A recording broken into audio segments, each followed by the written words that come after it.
So we got the guys from Turbulent Sails here today. Another one's going to start taking apart the rig and getting the forestay loose so that we can get the drum off the furler.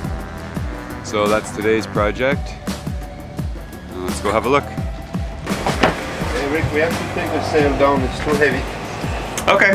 It's okay now, but once we're gonna have to put it back on, yeah, we won't be able to get this drum back on. All right, no problem. Yeah. All right, you get the halyard ready? Don't open it yet, huh? Where's the halyard? Oh, the halyard is the white with blue. Yeah. Get it ready.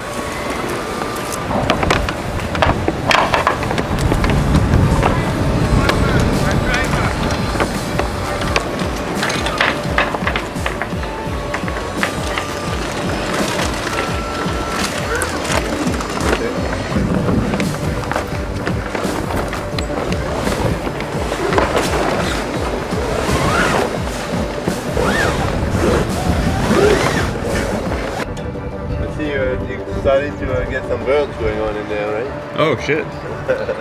That must be just since we got here. Oh yeah? Oh, they go quick. Yeah, they work very fast. Yeah, we were sailing before we got here. Oh yeah? So there was nothing in there then for sure. Man, this is like a pelican. I guess what happened is this carabine snatch just got cut somewhere. No, that was actually a sunsail boat hit us. Oh, yeah. Okay. We had a collision with a sunsail boat. He had no idea what he was doing. We tried to get out of his way and he just kept coming at us, so we hove to. Oh, yeah. And he didn't know what to do. He was too busy trying to put his engine in reverse. And luckily he hit that, or he'd have kept on going across the back and ripped this whole cage off the back here, but we just couldn't get out of his way. But that could be straight to him.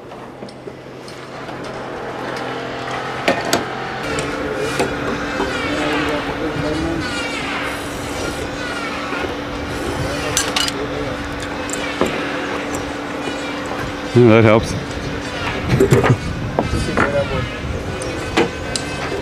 problem with this thread, I mean, you see the thread is so coarse that you only have like on the side of this here, you only have like about 20 thread. When on the new, I mean, the UNF thread, you have about 40. So it spread the load. It doesn't seize so easily.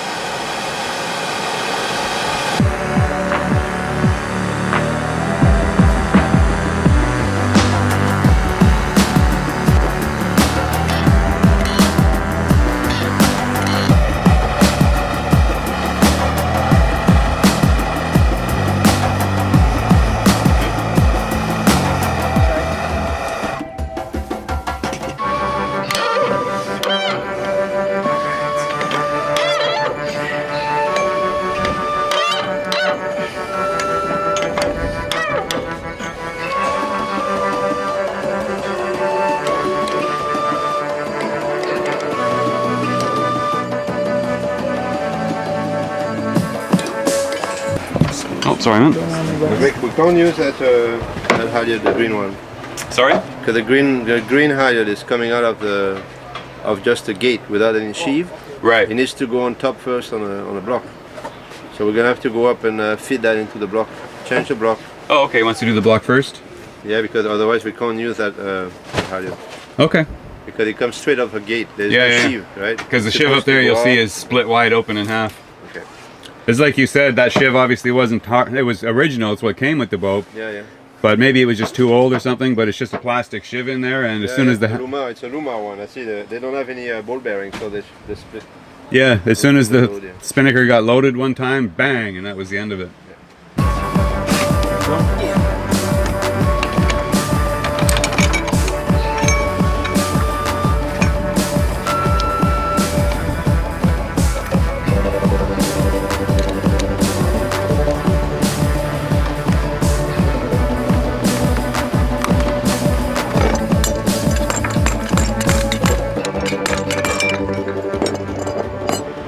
Bearing is gone. Yep.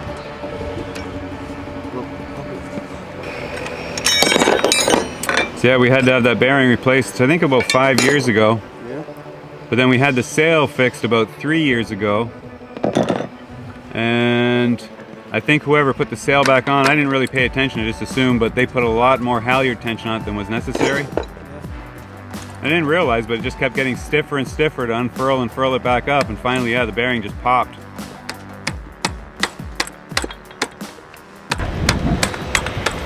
Alright, so basket off. How bad does it look? I don't think it can get any worse than this. Huh? I don't think it can get any worse than this. No, probably not. You just gotta get these removed. Yeah. All the old seals. How about where the C-clip was and everything? Is that going to be okay? The clips, all this is no good. Yeah. So you gotta remove all the clips, take off, this is the piece of bearing. Remove it and clean it up nice, and a lot of grease. Yeah. Put in back a new baby. So the structure of the aluminum housing and everything still looks okay? Yeah, it's still good. Okay, so He was just touching probably the inside of this because there was no bearing. okay. Yeah. Alright, so all is not lost, we just need to do a rebuild. Yep. And we got in stock at the shop, so. Beautiful. Thank you, Turbulence. If Turbulence can do it, no one can. There you go.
Morning, sir. Hey, morning. How you doing? Good.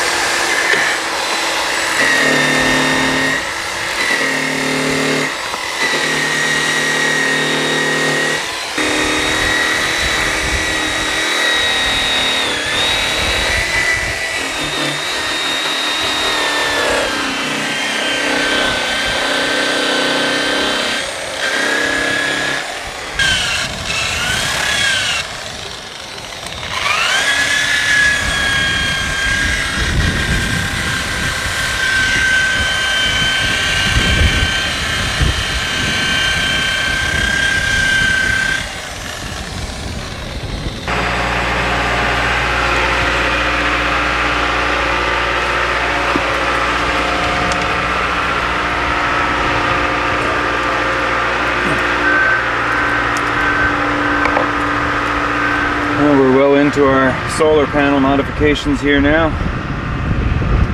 Just splicing these wires together because we're going to run these over to the second panel and then run the power wire through the back of the boat and down to the main harness where they're all connected to the batteries.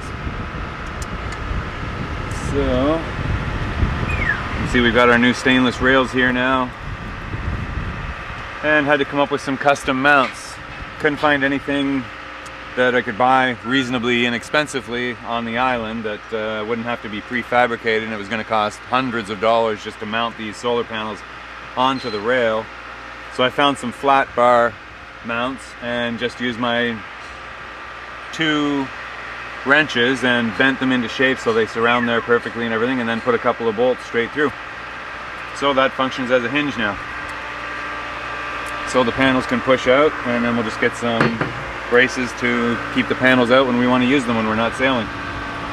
And then when we're sailing, they just fold down like you see here, and we'll put clips around here so they'll just clip right to the stanchion base and lock in place, and that way they won't move around when we're sailing. So I've been looking forward to this part of the project for a while. This is going to increase our capacity by at least 50% in solar. So just heat shrinking the connections. Keeps them safe from saltwater intrusion. want to change t-shirt. Change t-shirt for what? For work. Oh. Oh well. I work for a living. Doesn't matter what I wear, it's gonna get destroyed.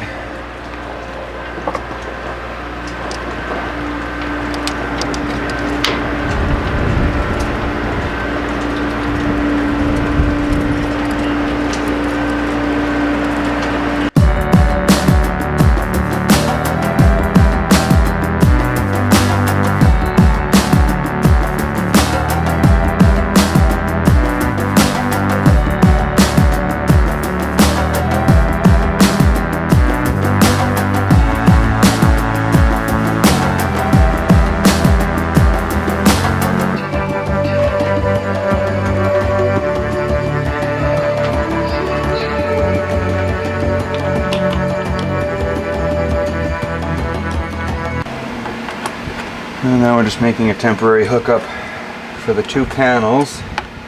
So I still have to change one big piece of wire before I can hook them up permanently, but today we're in need of some extra power fast, so this is how we get it. So we got no sun right now.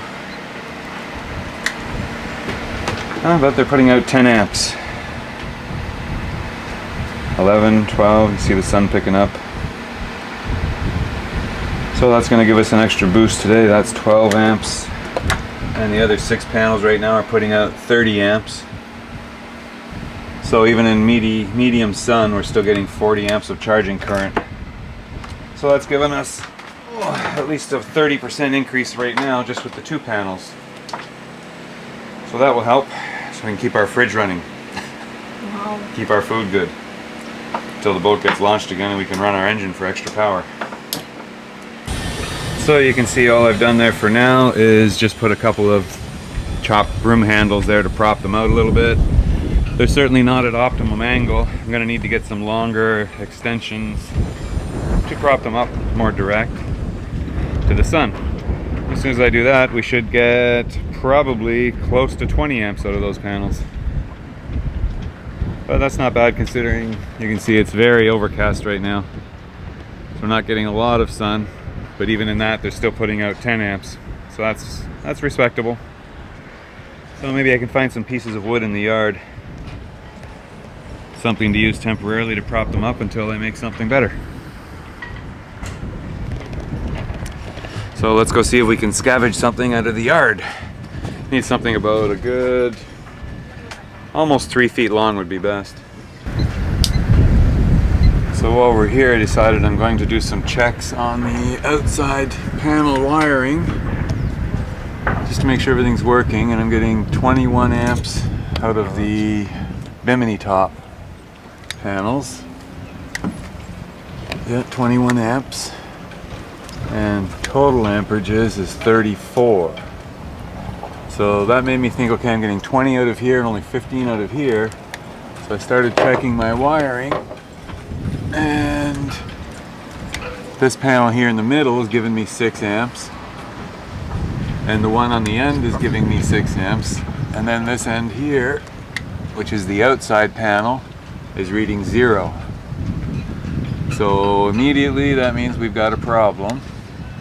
So I checked this end, it's fine, so I traced the wire back to where I spliced it, and even though it was covered with heat shrink, the whole connection is dissolved. Look at that, just corrosion inside the connection. That wire was already disconnected, all I did was just pull it apart. It's completely corroded in two. So that's the next step, is to replace this connector. And I even coated those with Corrosion X, heat shrink tubing, everything, and this is still what you get. And that's in a concealed location, so it doesn't get rainwater or anything, just salt air. Yeah, that's nasty. That's the corrosion got into the wire. It's supposed to be that thick, and so much got in there, it swelled up to that thickness and just destroyed the wire, and it just fell apart. It just fell into a little piece, and that's it, gone. Look at that. So I cut the bad piece off, And the wire's good inside. It's just regular copper wire. You can see the wire itself is good, but obviously that connection point was no good, and that's why corrosion and humidity, moisture, whatever it was, got in there and caused the problem. So even though this isn't tinned copper wire, I mean, it still will last fine, but the connections are the crucial point. It's connections. You got to check your connections all the time, and you know, do the best you can for sealing them up.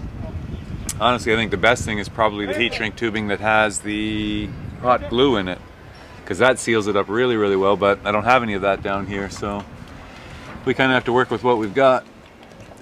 But I've got this apart now, so I'm going to put it back together just the regular way for now, but I'm going to have to get some better connectors and redo all these connections back here at the splices. So, something else for the boat project list. Like they say, the project list never gets any shorter. It just changes. Kiki. Kiki. Woohoo. Kiki.